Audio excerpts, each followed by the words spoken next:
Welcome to the Locked On Titans podcast. I am your host, Tyler Rowland. Titans fans, it is a Rewatch Wednesday edition of the Locked On Titans podcast. That means on today's show, we are going to step into the film room and I'm going to go over my All-22 review from what I saw from the Titans schematically against the Miami Dolphins on offense and on defense. And boy, did this game plan really blow me away on both sides of the ball? Excited to dive into all of that with you guys. But first, we are going to start off the show talking about all of the Tennessee Titans news from the day, and no other news story was bigger than the legal issues that have showed up for Bud Dupree. I'm going to tell you everything that we know right now and what some of it could mean moving forward. So all of that and more on a Rewatch Wednesday edition of the Locked On Titans podcast. Let's get it! You are Locked On Titans, your daily Tennessee Titans podcast, part of the Locked On Podcast Network, your team every day.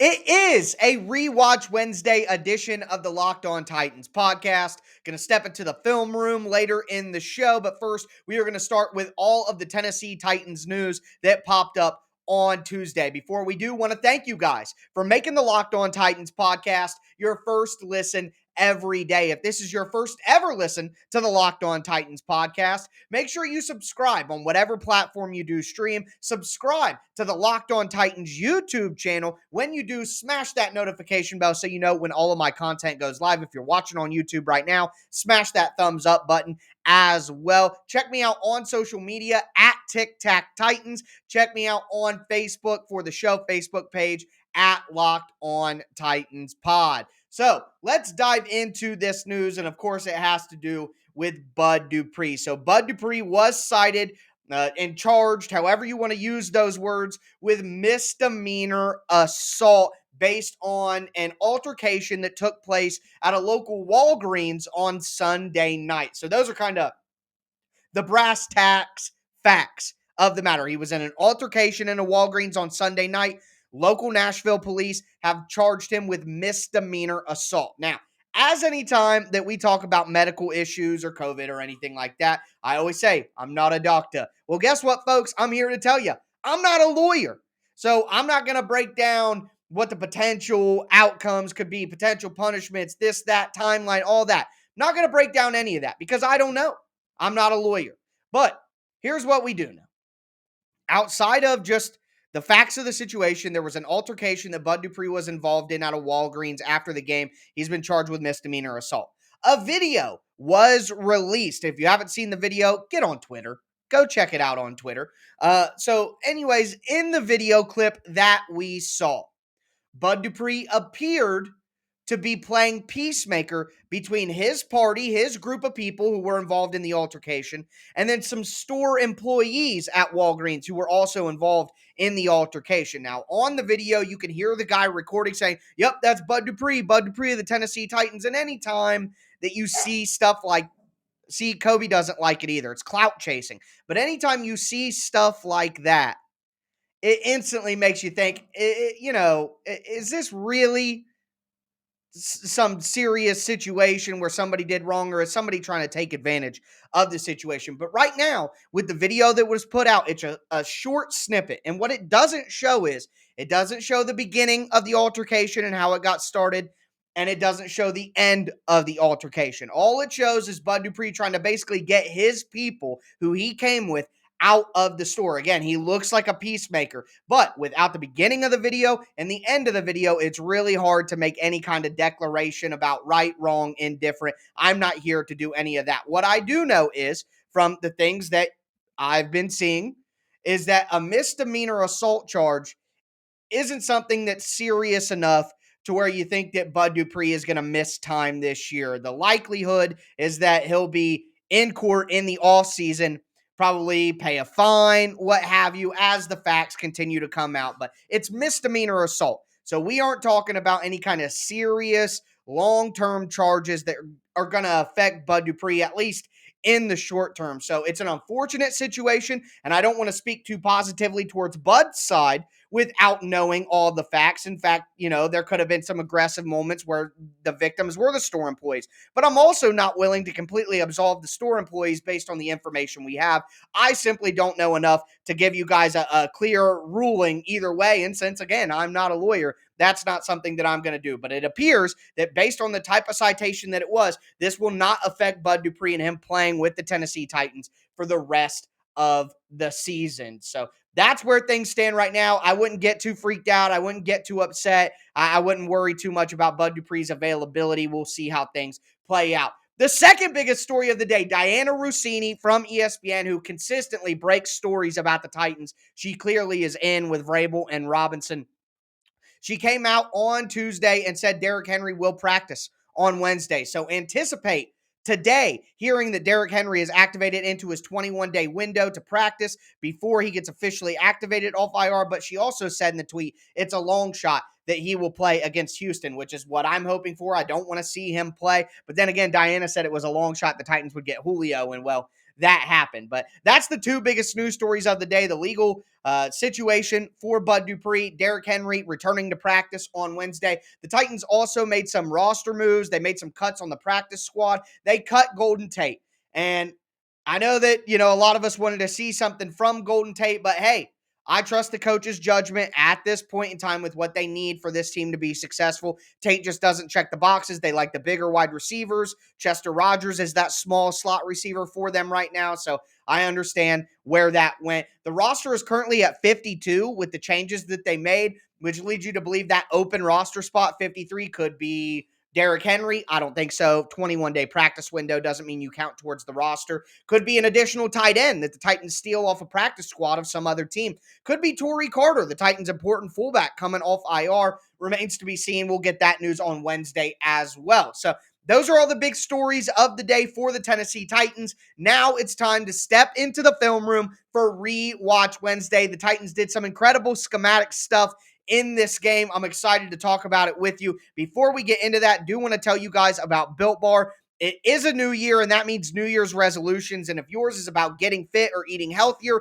you have to include Built Bars in your plan. Built Bars are a protein bar, but they taste like a candy bar. I mean, some of them maybe even better than some candy bars that I have had. They're covered in 100% chocolate, ton of delicious flavors like my favorites, the cookies and cream, the salted caramel, the peanut butter brownie, all absolutely delicious. But it's not just the taste. They're healthy for you as well. They're low calorie, they're low sugar, they're high protein, they're high fiber. They're perfect as a healthy meal substitute or just a guilt-free snack. Make sure that you go to BuiltBar.com. Use the promo code LOCKED15, and you're going to get 15% off your order. Once again, that's promo code LOCKED15 for 15% off at Built.com.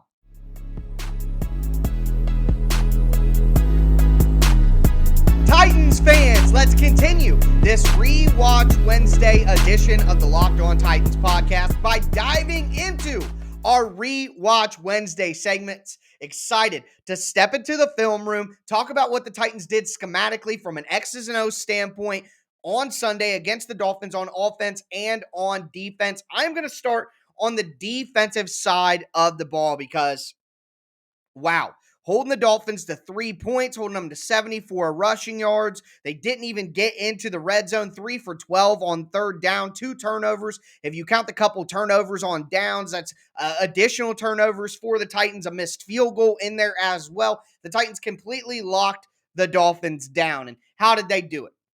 Well, as I like to do, I like to start with the run game and then work our way to the passing game. So in the run game, I was impressed by how the Titans rotated personnel. So you talk about 1 tight end, 2 tight ends, 3 wide receivers, all that stuff, and the Titans matching up their packages. Well, what if I told you the Titans not only were matching up based on the personnel numbers, but they were matching up based on who the players were that made up that personnel?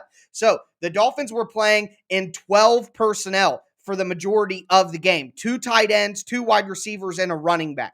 But they have 3 tight ends like the Titans that they rotate in. Number one, you guys know about Mike Gesicki. He's basically Anthony Ferkser, but actually really good. So he's a pretty much a primary receiving tight end, not a very good blocker. But they have a guy like number 81, Smythe, and then number 80, I think it's Hovland or something like that. Forgive me if I get the name wrong on the Dolphins' third string tight end. But either way, the two other tight ends, other than Mike Gesicki, are more adept in blocking and in the run game. So what the Dolphins were doing is they would come out sometimes in 12 personnel with Gesicki and Smythe. If they did that, the Titans said, hey, he may be a tight end, but Gesicki's basically a wide receiver. That means to us, you have three wide receivers out there. We're going to play nickel against two tight end packages if you have Gesicki in the game. And nickel, of course, is 5 defensive backs. So the Titans said, sure, bring 2 tight ends out. But if one of them's Gesicki, we're playing nickel because we're not going to go into base based on Gesicki being on the field. On the flip side, when it was number 80 and then Smythe, number 81, the Titans said, okay, those are 2 real tight ends. We'll play base now. So the Titans weren't just matching the personnel in the number. They were matching the personnel in the player. So Gesicki was treated as a third wide receiver for the Titans defense in this game. Now, when you're playing nickel, the majority of the game, which the Titans did, that's going to run you into some problems as well because the Dolphins, although Gesicki is a pass-catching tight end, he still is a tight end. And the Titans did have some trouble against the run game early. Now, in my opinion, the 2 things that caused that to happen. Number 1, the Titans did struggle with double teams up front early in the game. Jeffrey Simmons, Naquan Jones, Kyle Pecco, Tyir Tart, they did get pushed around a little bit because the Dolphins, when the Titans were in nickel package, and the Dolphins are in 2 tight end, the Dolphins had a numbers advantage in the interior, and they were able to double team both the Titans' defensive tackles. So if the Titans have 4 down linemen and you can double team both of them, that's a great start, and that caused a lot of success in the run game early for the Dolphins. But the other big factor in that was Rashaan Evans was god-awful. He was missing holes. Everybody saw the second play of the game for the Dolphins where Rashaan was literally standing, looking into the backfield as the running back runs past him in the hole that Rashaan should be covering.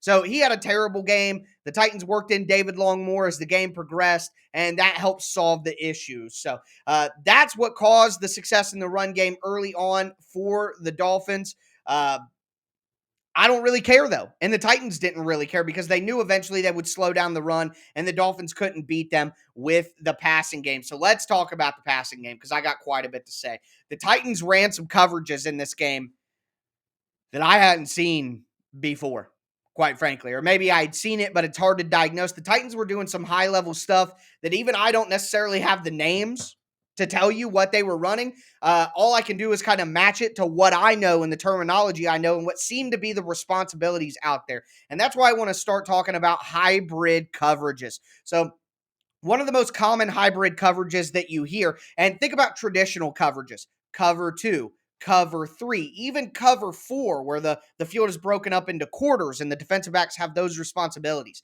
The Titans played a ton of cover 6 in this game. The Titans didn't blitz a lot in this game, so typically they have 4 guys rushing the quarterback, and that leaves 7 in the back end. So basically what the Titans were doing is, wherever the Dolphins put 3 guys, the Titans would have 4 guys out of the back 7.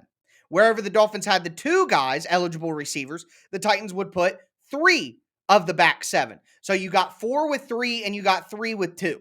And that's how they're splitting up responsibilities. And it was almost like for most of the game, the Titans were cutting the field in half and saying, hey, on this side of the field, we're going to play man cover 1.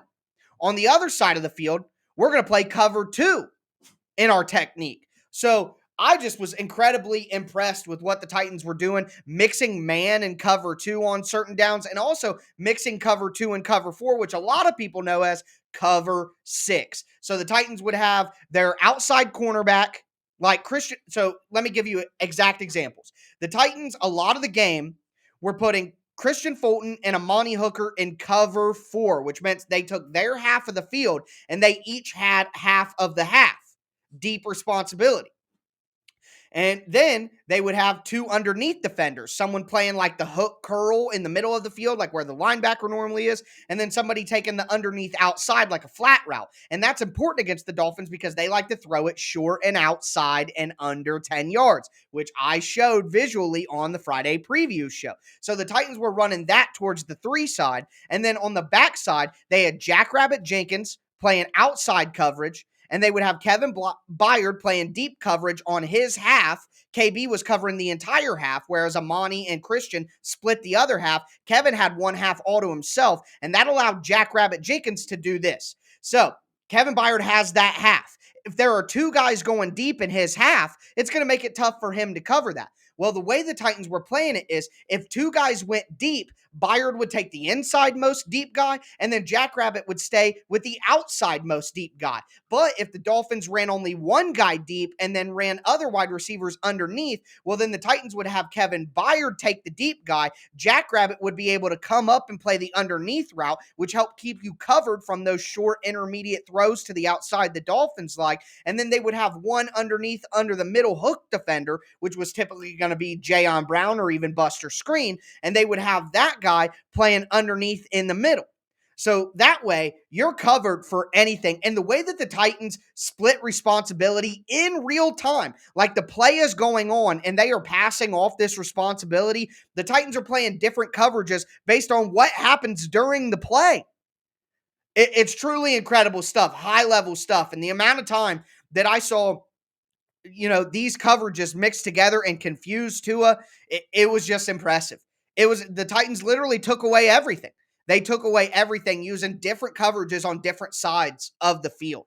Again, they'd have three on one side playing cover two, with Jackrabbit having the ability to turn it into cover four or come up to the flat. And then on the other side, they're playing cover four and just playing straight that way. Sometimes they're playing cover two on one side, playing man on one side, because what the Dolphins like to do was they like to put three wide receivers to one side and then just have Gesicki on the other side as a normal tight end. Well, if that happened, then the Titans would put Christian Fulton in man coverage on the tight end with Amani Hooker playing just a deep zone over the top, and then the linebacker or the extra cornerback playing the underneath middle, and then they'd flip it, and on the other, you got man on one side with a guy over top, and then on the other side, they're playing cover two with Kevin Byard taking the deep, and then three guys underneath to take away any of that in the middle or outside. I mean, it was just a masterclass. Now, I said the Titans didn't blitz a lot, and they did not blitz a lot in this game. But the one time they did run a slot blitz with Elijah Molden coming off the slot, they had Kevin Byard fill it. So the Titans are playing two high safety with a slot cornerback. They blitz the slot corner, and as they're blitzing Elijah Molden off the left-hand side of the defense, off the right-hand side of the offense, Kevin Byard and Amani Hooker rotate. So Hooker, instead of playing too high, Hooker rotates up to single high. Byard comes down to fill the spot where Elijah Molden would have been had he not blitzed, and then Molden's in on the blitz. That happened. Tua panicked when he saw Elijah Molden in his face and Byard take away the hot route for the blitz, and that caused him to panic and hesitate on his throw, and that's why he dropped the ball. So it looked like Tua just dropped the ball, but the Titans defense caused that to happen. Last thing I want to mention is after the Titans got a big lead in the second half, they went to more cover three looks. They quit being as complicated on the defensive side of the ball. One, they don't want to give up a big play, blow an assignment based on a missed responsibility. But also, you just want to keep it simple at that point and keep everybody in front of you. Don't let them hit any deep shots down the field, which they did get the one to Waddle, but outside of that, nothing really to speak of. So the Titans transitioned into more cover three later in the game just to be safe. So that is a complete breakdown of the schematics that the Titans used on defense against the Dolphins. We are now going to talk about what the Titans did on offense. And the only thing that I can say to you is the Titans offense played that game in a phone booth. I'll explain. Before I do want to tell you, Titans fans, you got to check out an incredible app that if you buy gas, you have to know about. It's called GetUpside. My listeners are making up to 25 cents for every gallon of gas every time they fill up. All you have to do is download the free GetUpside app in the App Store or on Google Play right now. Use the promo code TOUCHDOWN, and you will actually get a bonus 25 cents off per gallon on your first fill up. That's up to 50 cents cash back. Don't pay full price at the pump ever again. Get cash back using GetUpside. Just download the app for free. Use the promo code TOUCHDOWN. You're going to get up to 50 cents a gallon cash back on your first tank. Some people who drive a lot get up to $200-$300 in cash back every month. And here's the thing. There's no catch. The cash back gets added directly to your GetUpside account, and then you can cash out at any time to your bank account, to your PayPal, or even to an e-gift card like for Amazon. Just download the free GetUpside app and use the promo code TOUCHDOWN to get up to 50 cents a gallon cash back on your first tank. That's promo code TOUCHDOWN on the free GetUpside app.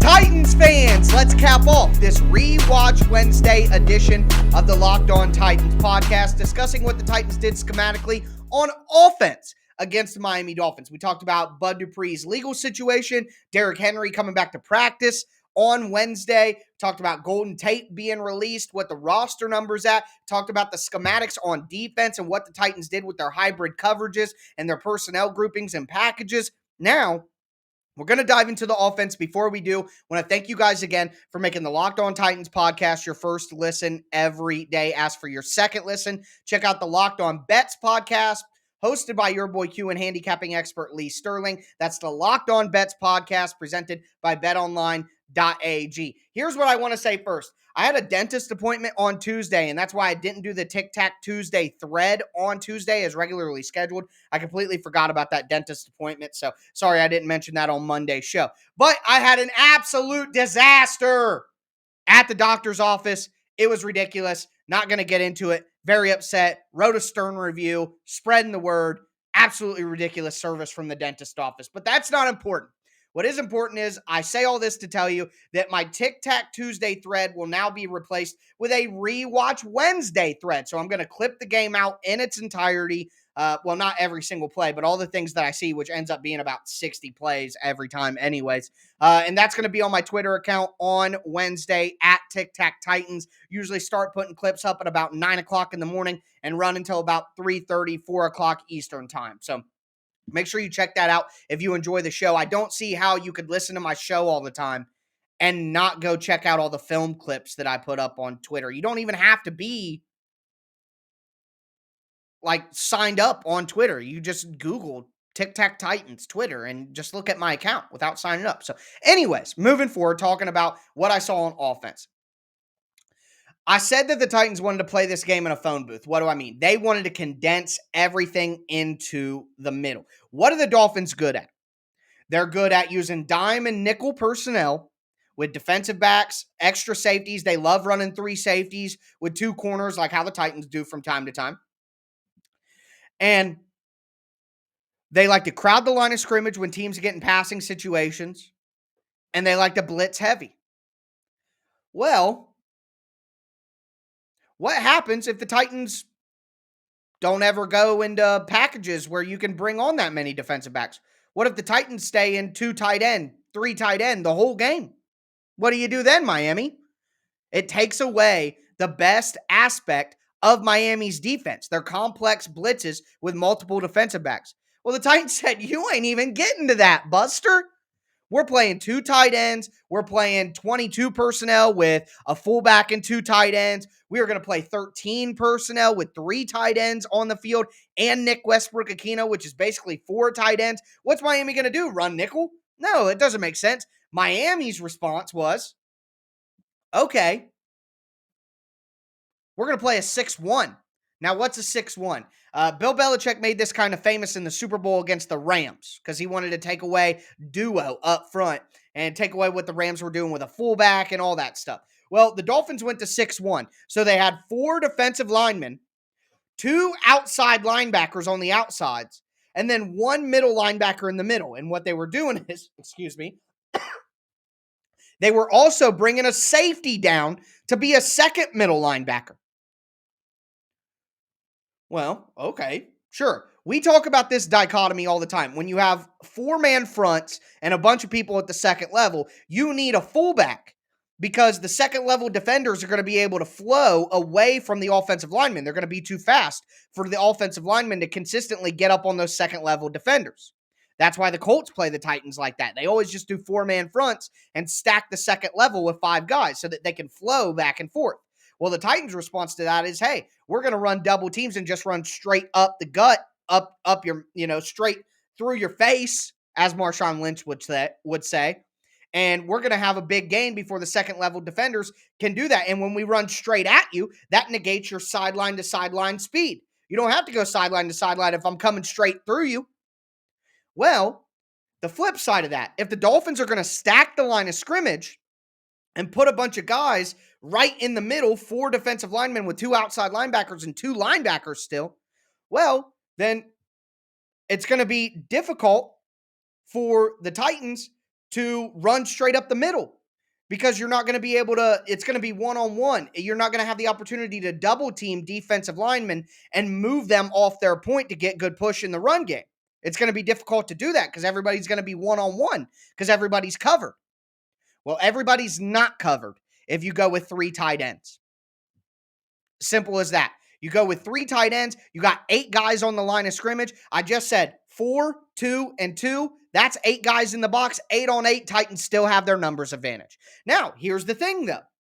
Even though they have their numbers advantage back by going with 3 tight ends, it is still going to be difficult to run it directly up the gut and run duo and run ISO and run inside zone when you have that many people crunched into the middle. So that's why we saw the Titans run more outside zone in this game. The plays that Foreman were breaking off, where we was running right off Taylor Lewan's butt, running right off Quessenberry's butt, that's outside zone. So the Titans said, okay, you're going to stack the middle to try to take away duo in our inside run game that we've been relying on for most of the season. We're going to go back to our bread and butter, which is the outside zone. So stack everybody in the middle.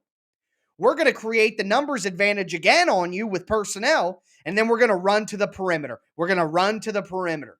And since you don't have a lot of guys at the second level because you're stacking the line of scrimmage with 6 guys, now if we can just get through that initial line of scrimmage, now we got some big runs in front of us. And Foreman had some big runs on the day, right?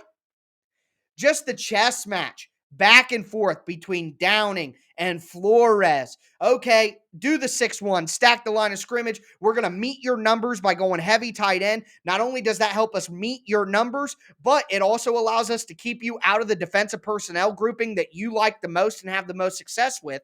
And if you're going to stack the interior to take away duo in the double teams, then we're going to run outside zone. And when our guards and our tackles get up to the second level, it's not going to be as difficult to get the job done because you don't have as many guys at the second level. I mean, it was just really masterful stuff from Downing. And Christian Wilkins from the Dolphins said in his post-game press conference, they basically figured us out. And the Titans did just that. It was excellent stuff. It really was. And just to stay on the run game a little bit here, in the second half, I've been talking about 13 personnel, which is 3 tight ends. Well, Pruitt was out. He broke his leg.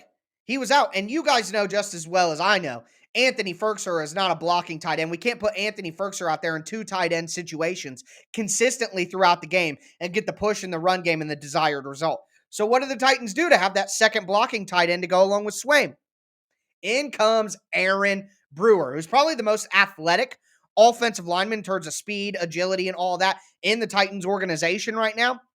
Now, he's not quite as fast as some of the outside linebackers in the NFL, so he struggled with some of the quicker moves from guys when he was trying to block as a tight end. But for the most part, Aaron Brewer did a dang good job playing tight end for the Titans in that second half, and it allowed them to continue going with that 13 personnel. The Titans mostly used Ferkser when they went 12, but a couple times they were in 12. They went with Brewer, so really like to see that. It was really good stuff. Also, the only thing I really want to mention about the passing game, because the Titans just didn't pass the ball. They said, screw it. We have the numbers advantage in the run game. We know what you're doing. We have a good way to beat it. We're going to run the freaking ball. And with the lead that they got in the first half, that made sense too.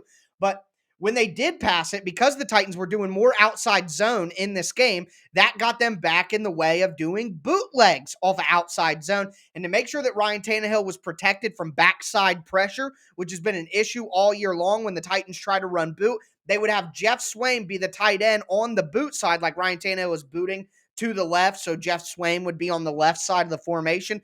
But here's what they were doing. They were extending Jeff Swaim's splits. So whereas the tight end is normally right next to the tackle, they would have Swaim about 2-3 yards further than he would normally be, and that way he could protect the backside pressure from the defensive back or the crashing outside linebacker so that Tannehill could get out on that bootleg and not get smashed immediately. So I love that adjustment as well, but that's something that will show on tape And the Titans have to be careful that Swaim doesn't do that too much, because if he lines up in that alignment, it'll tip off the defense that the Titans are going to run bootleg, and that could obviously create some problems. So that's what I saw from the Titans on offense schematically. We talked about the defensive and offensive X's and O's in this segment, or in this episode. So I hope you guys enjoyed. I'll be back with you tomorrow for a crossover Thursday. We're going to be talking with John and Cody from Locked On Texans. They're awesome guys to talk about. They have a really good handle on that football team. So be excited to dive into that conversation. Make sure you subscribe on whatever platform you do stream. That's going to do it for me today, folks. As always, I am your host, Tyler Rowland, and this was Locked On Titans.